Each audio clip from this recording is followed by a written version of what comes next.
This panel is about data feeds and what best practices are. I'll go in and introduce people in a second, but I wanted to kind of talk a little bit about data feeds in this panel and why they're important.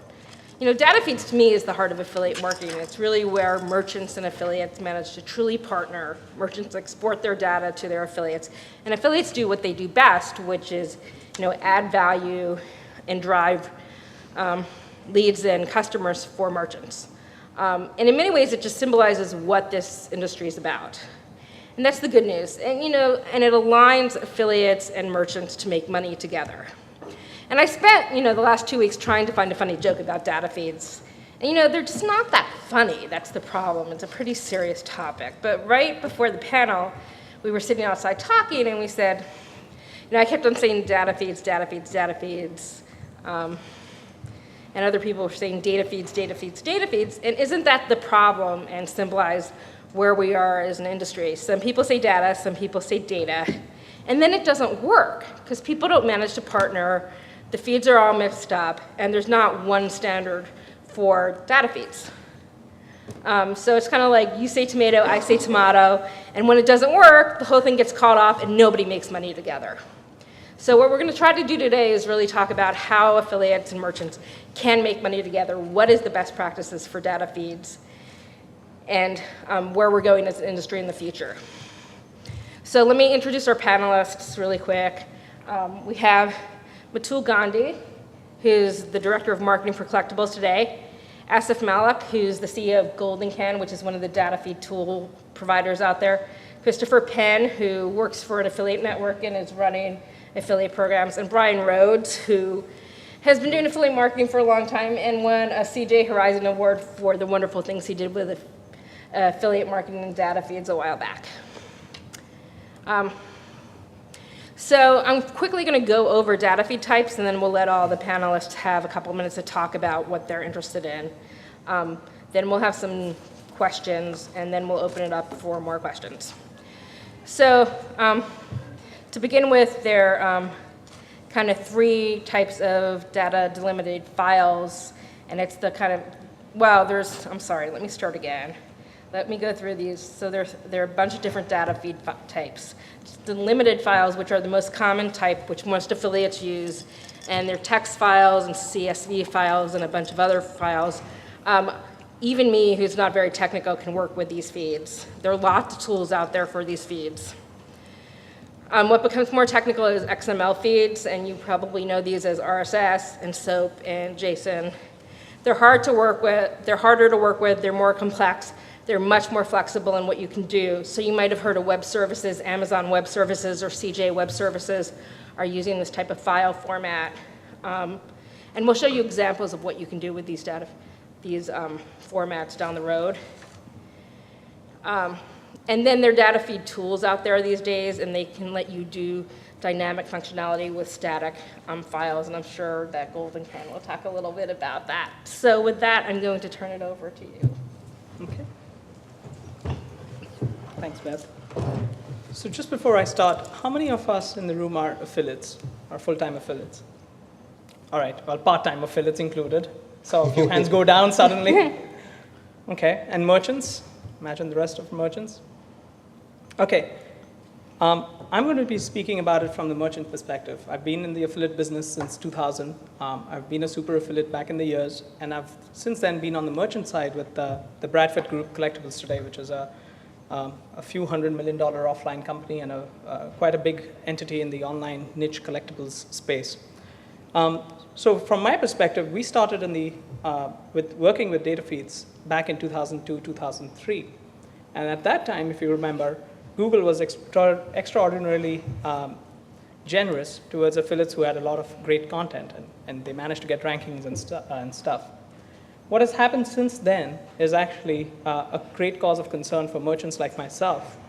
So what do I not like about data feeds? Why do I have a problem when affiliates come to me and constantly request my entire product catalog to use on their site?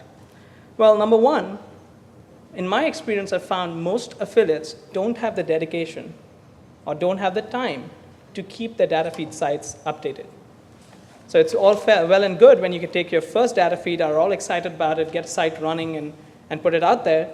But then, if you're depending on a raw static file to come from me, if you don't update your site, I'm going to have a really bad user experience for people searching for my products when those products are out of stock or when those products are no longer available. So that's my problem number one. The second problem I have with data feed affiliates is SEO challenges. For most affiliates, the idea of taking a data feed is to take the data feed and create a clone site out of it.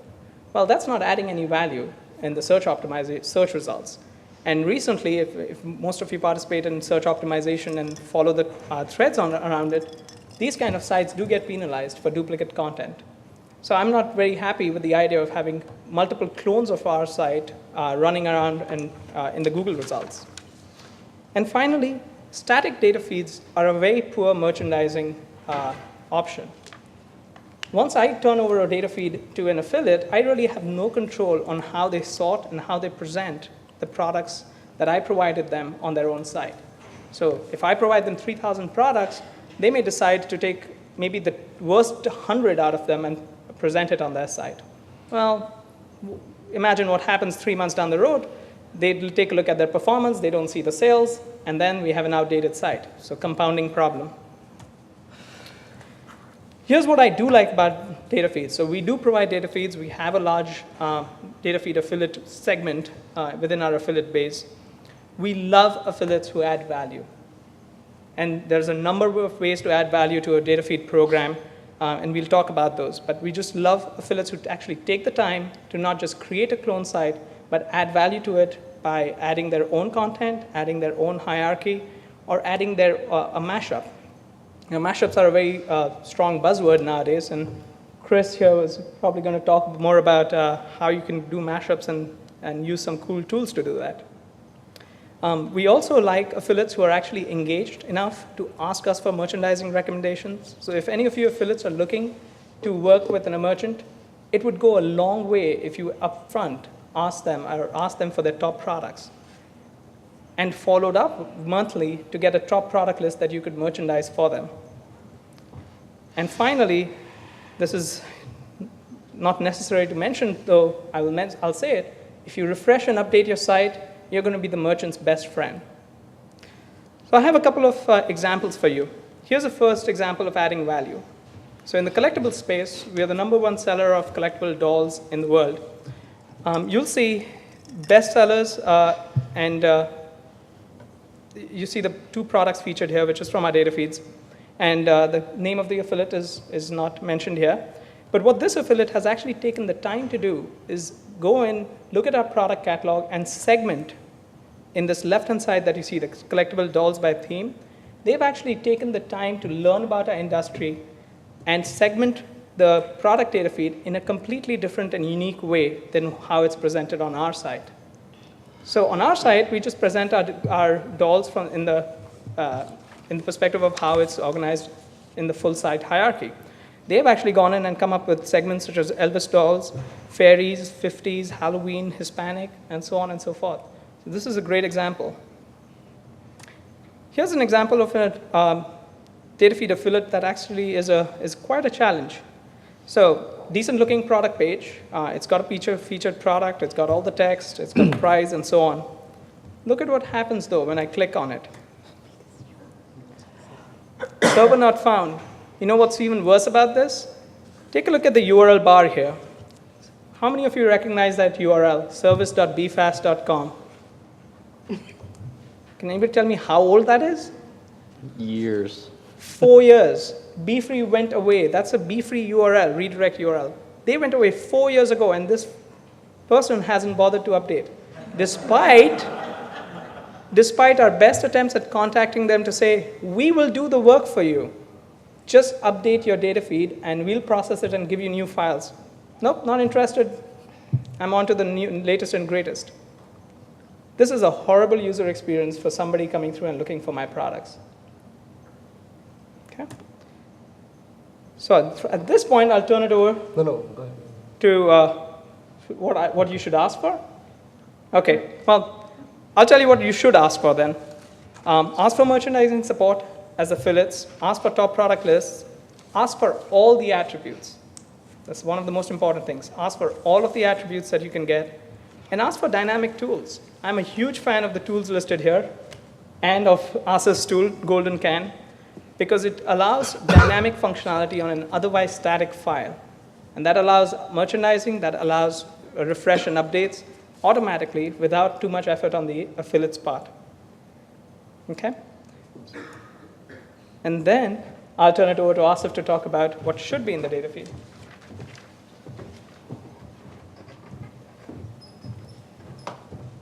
Thank you, Mitul. Good afternoon, everybody. How are we doing? I know this is the last session and everybody's ready to go. I mean, I have my backpack right here. I'm going to run to the cab straight. But I hope that this session will bring some value and some good information for you.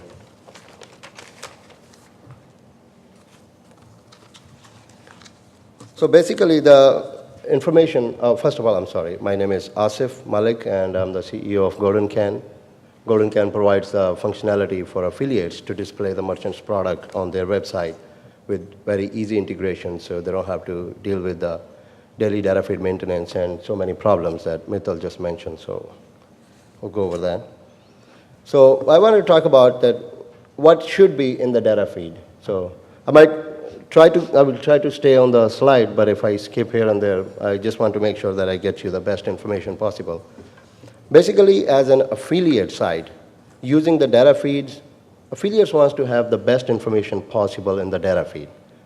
The way I see it, a data feed is the merchant's best representation of the products that merchant is giving to the affiliates, saying that these are my products, go out there and try to sell them for me. So merchants should have the best possible information in the data feed because that's the best way. The merchant knows their products better than anybody else. They understand what products convert, just like Mitul said, the top products, or what kind of information is needed in the data feed that can help the affiliates to identify that product in front of their user the better way. So I have just put together certain columns that are really, really needed in the data feed. I will go through that and just say some problems that we often see in these kind of columns coming data feed from the merchants. Like product name. Of course, you can't have a data feed without the product name. But what happens in the product name column, we often see merchant will put the text link in there saying also that free shipping on order $25 or more. Now, if merchant is trying to put the free shipping or any other promotion in the product name, that's a big no-no, because if that product is indexed on the affiliate website by any search engine, tomorrow that promotion is no longer there. So what happens? You got trouble there. The product URL. The image URL, that's very important. The image URL, we have seen the merchants put the image of 300 by 300 pixel in the URL, image URL. So now if you have a page which loading 10 products, and each product is 300 by 300 pixel image, that's not adding any value on the affiliate website because that page is not going to load for an ordinary user computer for 2 minutes and the user is going to leave the website. So full category information, this is, I believe, the most important information. Like merchant's website has the category electronics, then subcategory camcorders, the subcategory digital camcorders. But when the affiliate data feed comes in the data feed it says electronics, or it might say camcorders, but no better classification is provided in the data feed. So that affiliate website has now 10,000 products, all says electronics. What to do with it? How to affiliate actually brings the value on that particular product. So you want to make sure that you add, as a merchant, the best category information according to your website. So like parent category, the subcategory level, the subcategory level.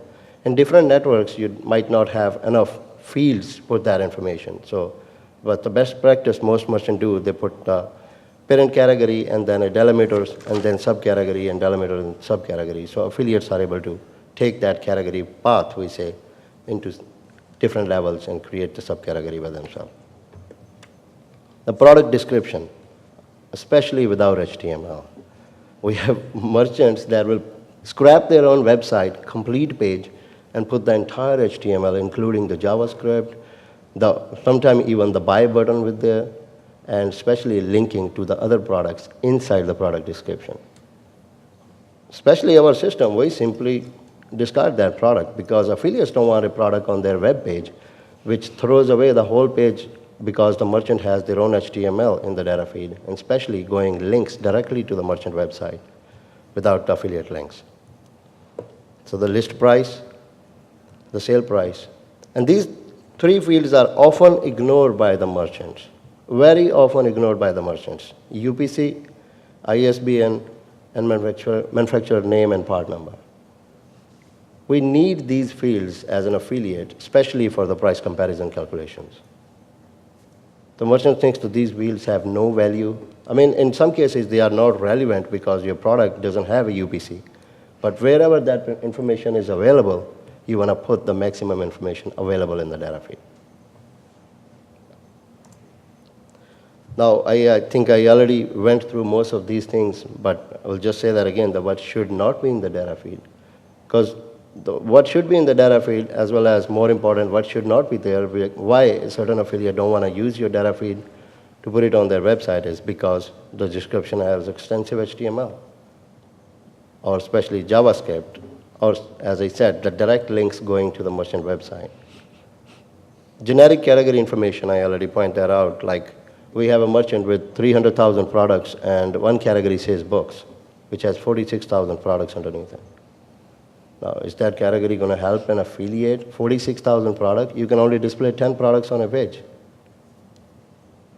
And especially as Mitul pointed out, that if the important products are not marked in the data feed, and those 10 products are maybe your not top sellers or the one that maybe nobody's looking for, it's not adding any value there. And the large image URL, I think I already pointed that in detail. And I think we'll just...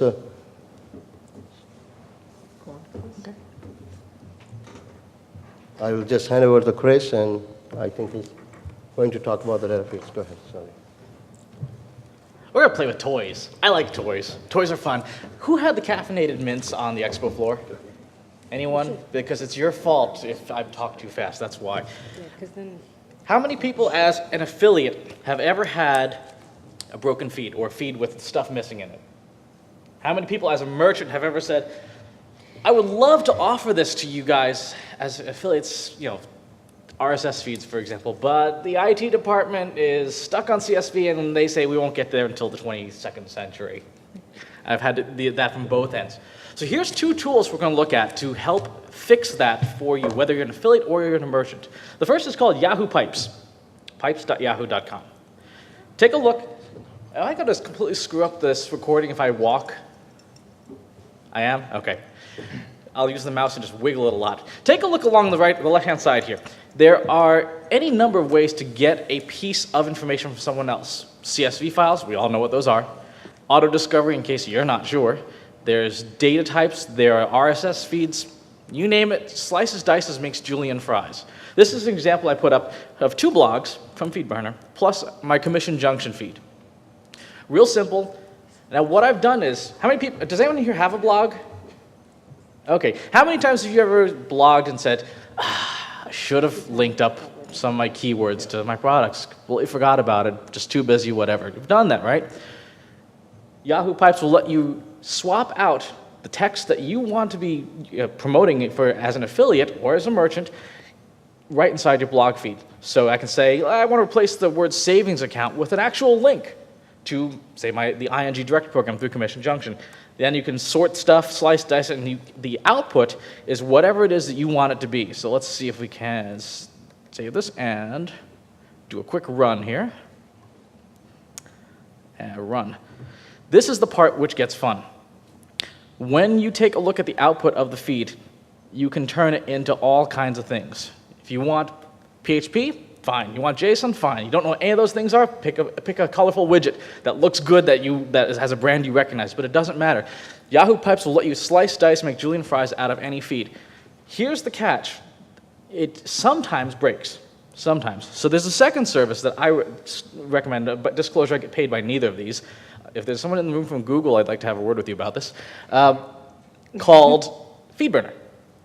And now FeedBurner will make nice out of all these different RSS feeds, but the really important thing is they store a copy of the last known good publication from this. So what I would suggest if you're an affiliate or a merchant, take your existing feed, wash it through Yahoo Pipes, slice and dice it. You can add content to it.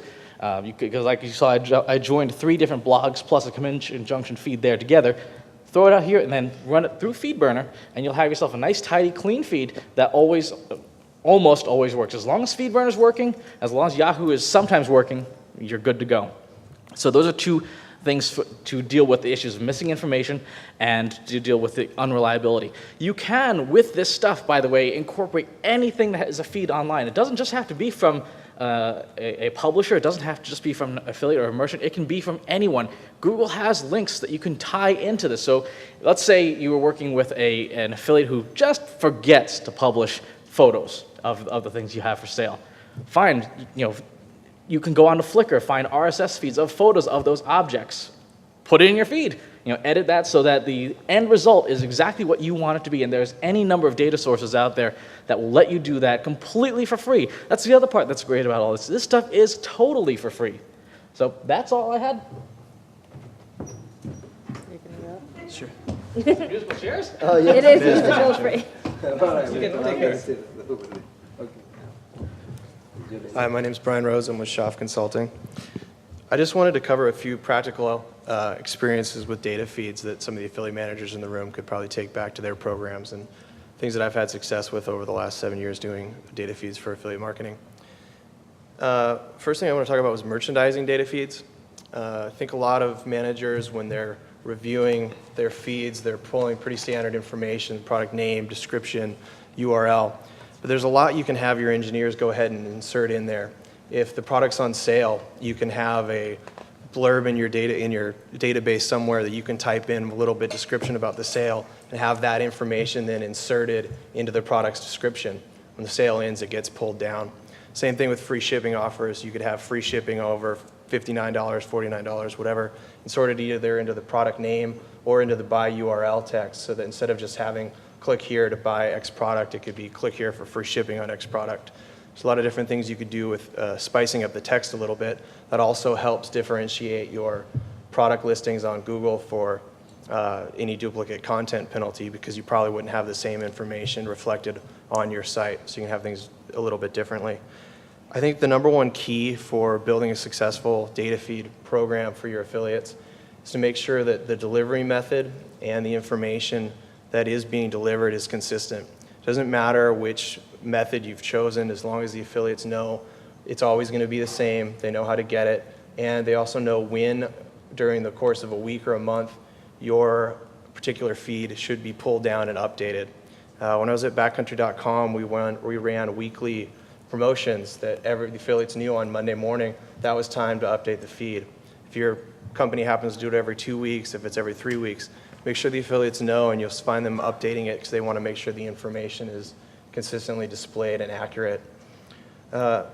One of the big problems with consistency, and as was pointed out for having things updated, is pricing. And I'm sure anyone who's been an affiliate manager for any point of time has had that called into their manager's office and said, hey, customers are calling because this affiliate has something up for the sale that ended 3 weeks ago. Well, with all the different delivery methods, it's okay to have different information in the different formats. So you might have one feed that's open to all affiliates, starts out with just the regular price, MSRP for that product. But then as you know the affiliates and you know they're going to keep things updated, it's okay to have a separate feed for them that might have sale prices, it might have different products. Another suggestion would be chopping up the feeds and providing a little bit of mashup on your own. So maybe you have a full product feed, but then you also have a feed that's just a certain category, or a feed that's just your top 100 products. There's a lot of different things you can do with the data feeds. Sure, everyone has a decent engineer they can bribe into getting some of this work done and making the feeds a little bit different.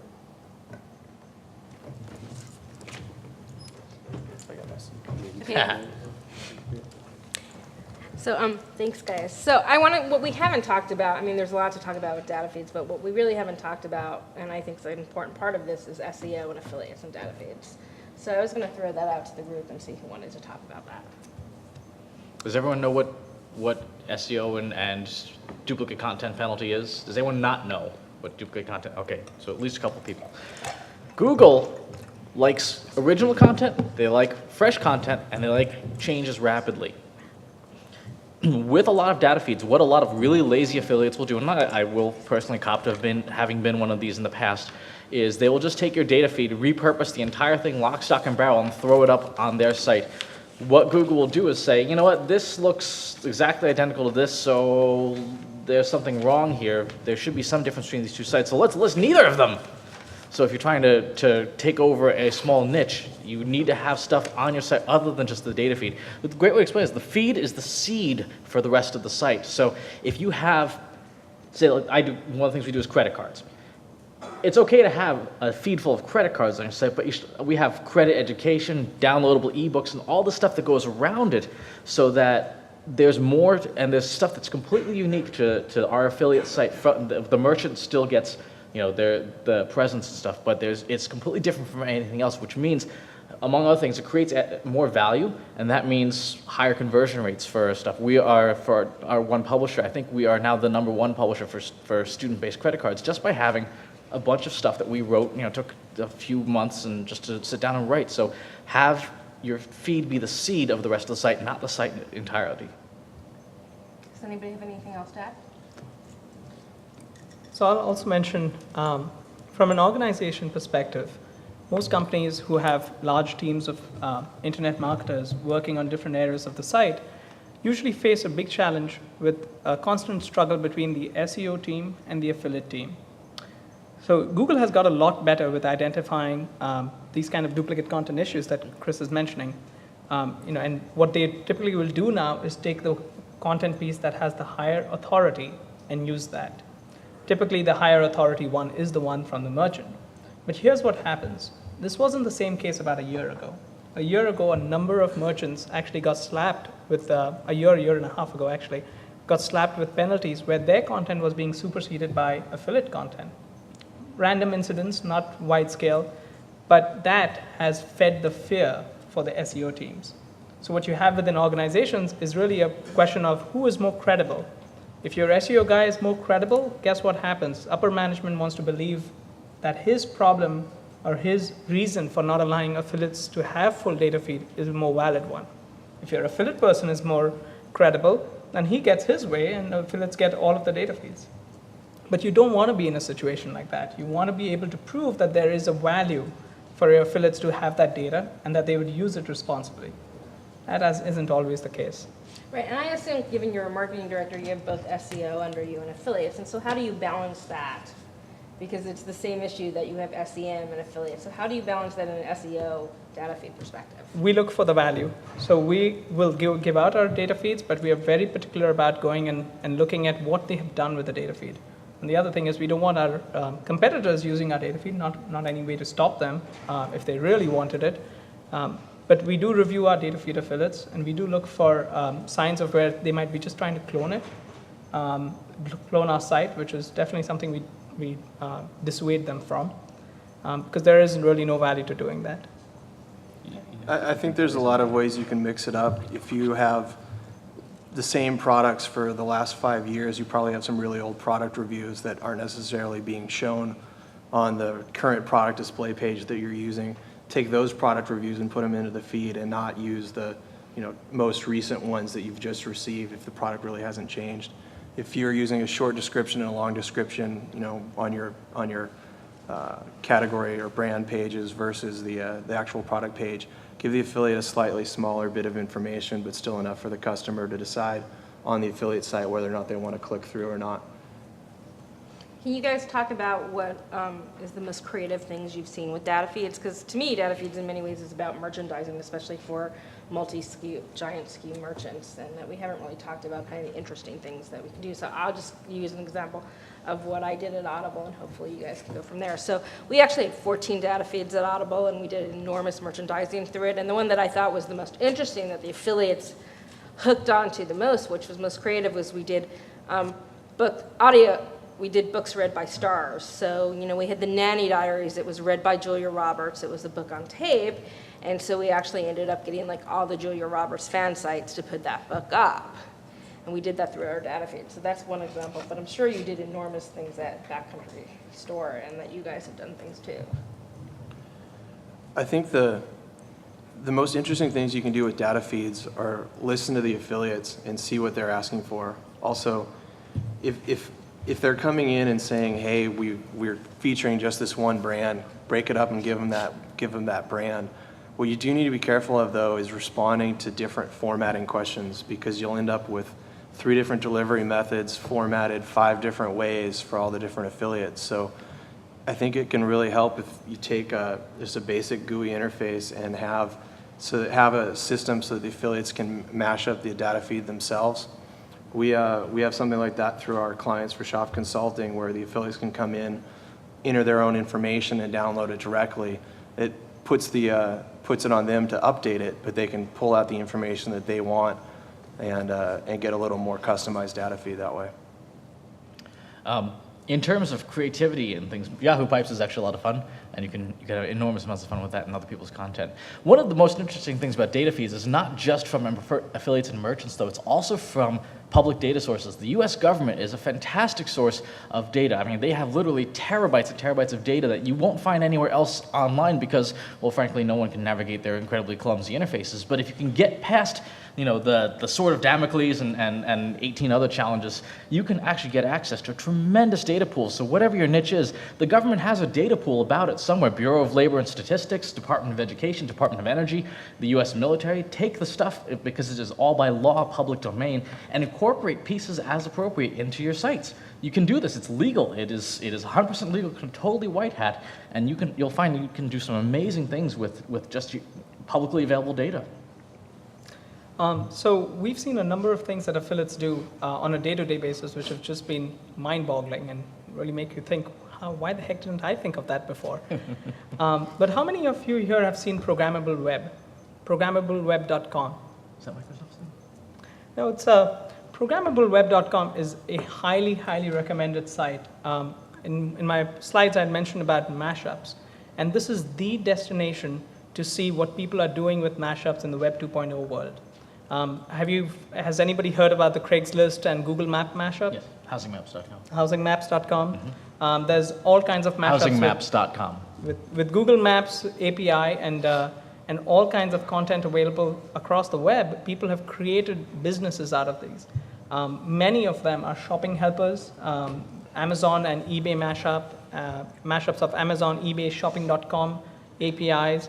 And there's a treasure trove of information there, which I would highly recommend everybody to go and take a look at. About data feed creativity, I guess we do a lot of things on top of the data feed.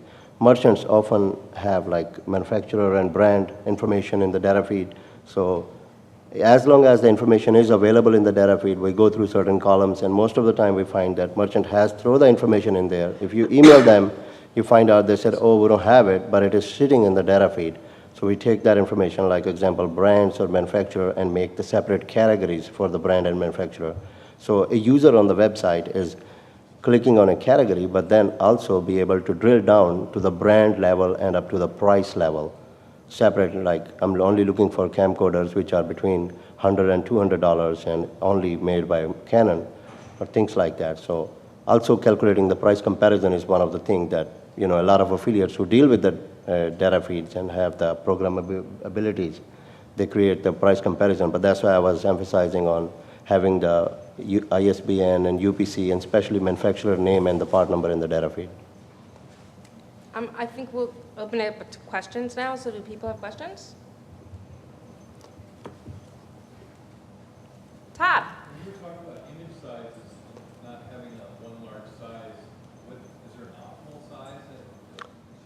size? 200 by 200 is something ideal that you want, because if you're displaying 10 products, then 200 by 200 pixel affiliates can set the size, say 100, and it will look good. But if the image size as a merchant you are sending is 70 pixel, affiliates cannot display at 100 pixel because it will look blurry. But if it's 200 pixel image and we set the width as 100, it will still look good.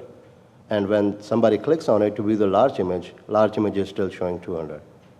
But 150 and 200 something is fine. But earlier I said 300, but that was just a bad example. But I have seen merchants with the maximum image of like a full page and even bigger than that. and contacted the merchant, said, you have smaller images on your website. Why don't you put the smaller image there? Oh, we don't want those images to be on the affiliate website. Then what's the purpose of giving the data feed? Because 10 large images cannot be loaded. Do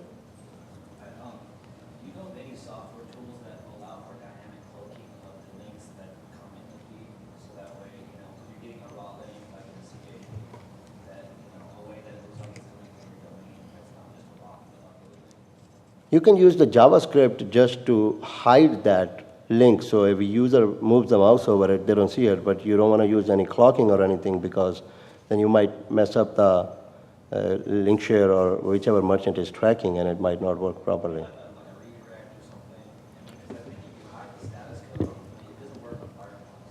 You can do that. You have to do that on import. So you take the feed on import, throw it into a MySQL database on your end, and then map that to just a series of arbitrary numbers. So financiallypodcast.com/p equals 105, and then use that to bounce out. But you got to do that on the database side. It's not something you can do dynamically. Well, you could do it dynamically on the site, but it's ugly.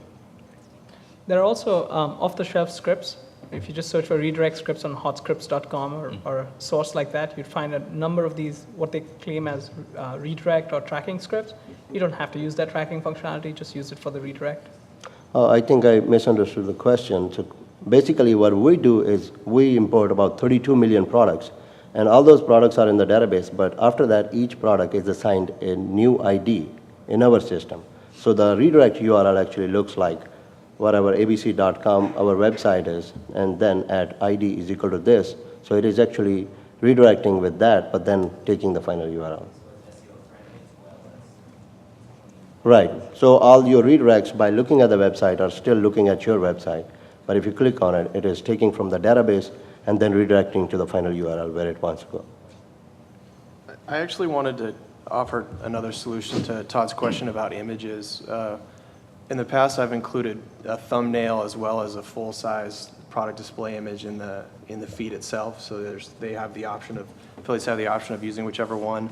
But additionally, if you have a pretty simple naming structure for your image sizes, you can include just the 2 standard sizes, but then tell affiliates how they can modify that URL to pull the different image path that they want to use. So if it's naming your images tiny, medium, large, or actually putting in the exact sizes, whatever it is that all the images are going to be available in, communicate with the affiliates and let them know that those are available and let them choose the size that they want. That's actually a very good suggestion. We do that for several merchants where we know that URL has the parameter saying width is equal to this, and merchant necessarily is not provided the small image, but we are able to create it. Thank you for that.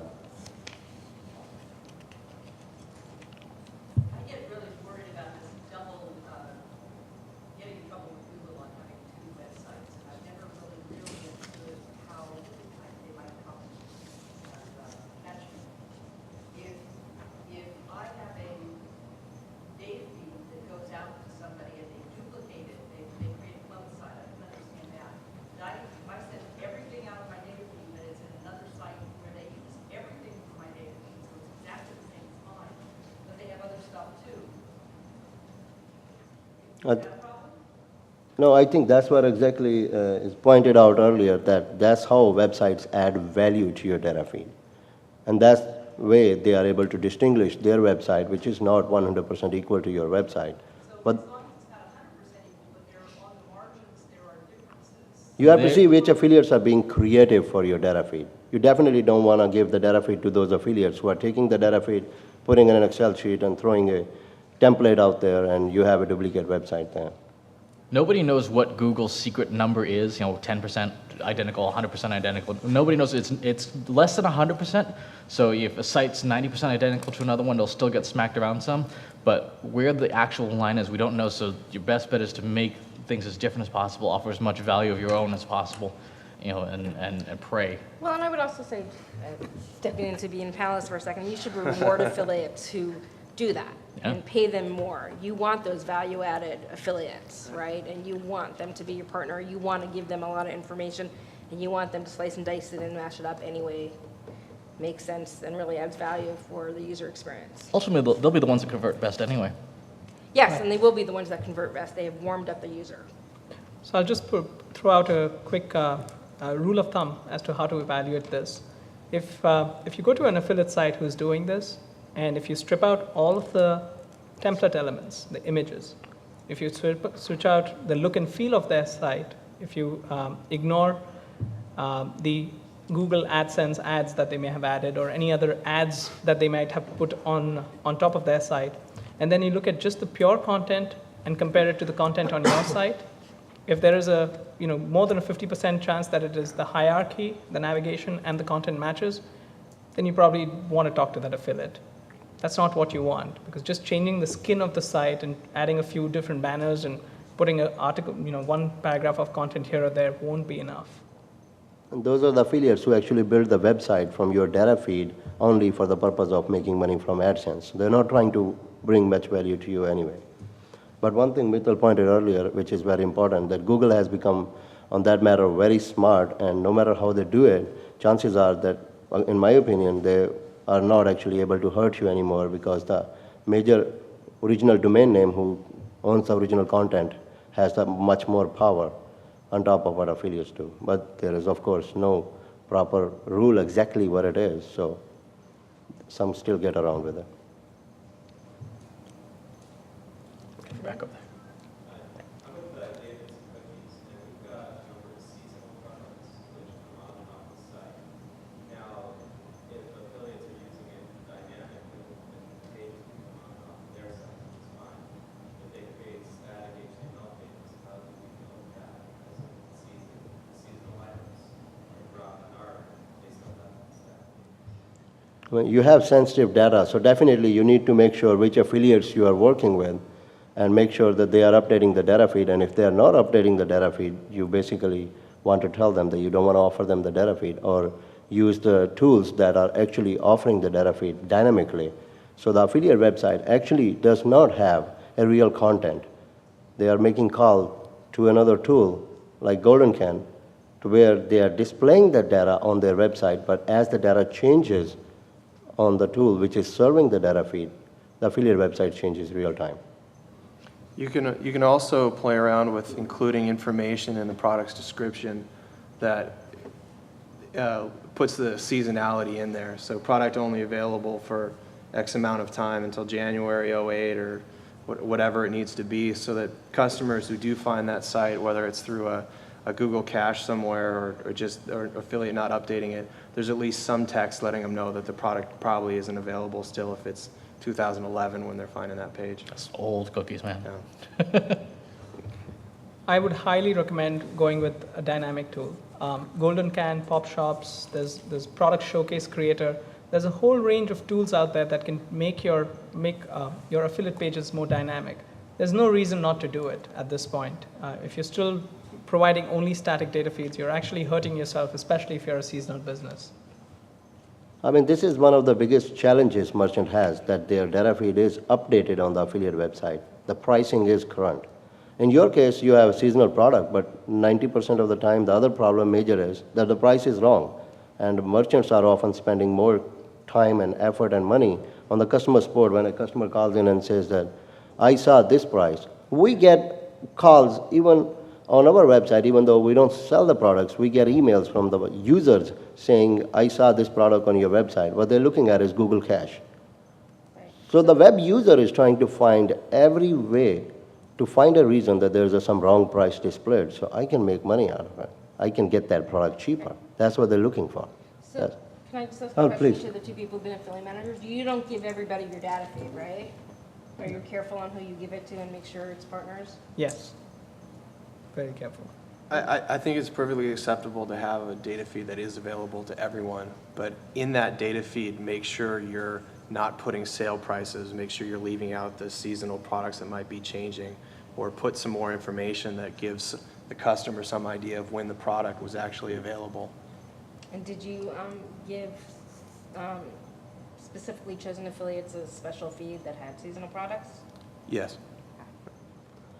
I have a question to the merchants. How often, how many merchants here update their data feed at least once a month? Now, how many merchants are here who actually updates their data feed after like 30 days, 40 days, or more than that? Well, we have a lucky audience here because we have merchants who don't update their data feed. Like, I recommend that at least you should update your data feed every other week. Even though there's a one product changes, but as an affiliate, when we see the data feed has not changed over 30 days, we don't display the pricing on our website anymore. Because that pricing that we had in the data feed 30 days ago is not credible. And in some cases, depending on the merchant product sensitivity, we even don't display the pricing if the data feed has not been updated within 15 days. The merchants that converts well, where the product data feed is constantly changing because we believe that that merchant is staying on top of their products. If your product price doesn't change, your price is static, your products are not going out of stock, you think that nothing is need to be changed, just make a small change, update your data feed. Affiliates are watching, they're looking at the modified date when they get the file. Like as an example, we don't get the file from CJ unless it is changed. So we might have a 6-month-old file from certain merchant, then we have to contact the merchant. I was talking to Mitul earlier that one merchant, their data feed was having problem, and I emailed them as an affiliate saying that call me and I will help you to fix this problem, and I get an email back saying, sorry, we don't provide the phone support. So my only answer was that if you're too busy to talk to your affiliates who are trying to make money for you, then I don't want to work with you. I simply say goodbye. So the affiliates who are actually, if a user is contacting you, that is much more valuable than the user who is not contacting and sitting behind, you don't know what he's doing. So at least in that matter, pay attention to the affiliates who do try to contact you because they're looking for something better in your system, in your products, in your data feed. They want to make money for you.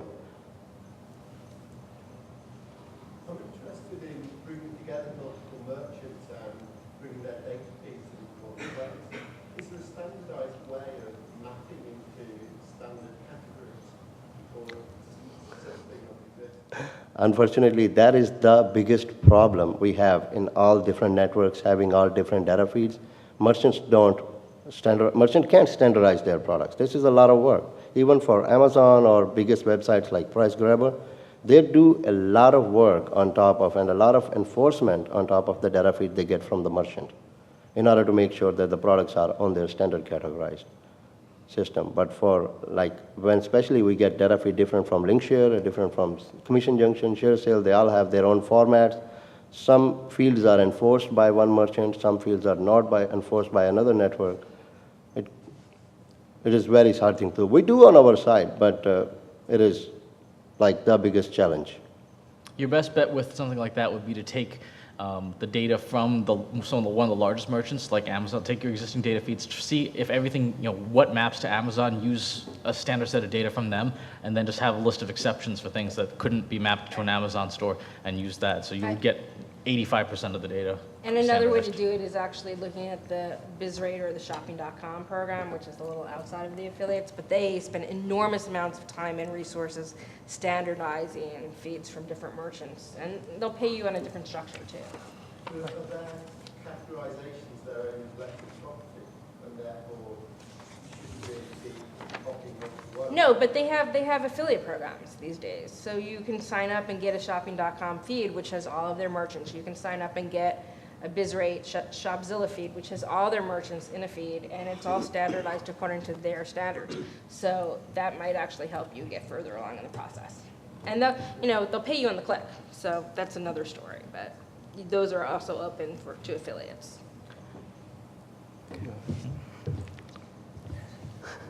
What's the role of an affiliate network in the provision of the quality feeds? And do you think that's changed from a few years ago? No, it has not changed. We're trying hard every day, talking to the networks, asking them to standardize it. There has been so many in the forums and postings and standardize the data feeds. Well, I'm going to give credit to somebody who has done it, Share Sale Brian. When I contacted him and I told him that we need certain columns in the data feed, like manufacturer and part number, it is not standardized there. Affiliates don't know, every merchant is putting wherever they want. They did take the steps and modified their entire data feed structure on my talk with them and make it better. So sometimes, yes, they do it, but we're trying. Because we deal with almost every merchant which is available with the data feed on all major networks. So we do have something that we try to do and make sure that our knowledge of dealing with the data feeds does affect the networks and make it better, but it's not something easy to do on their side. I think it has changed.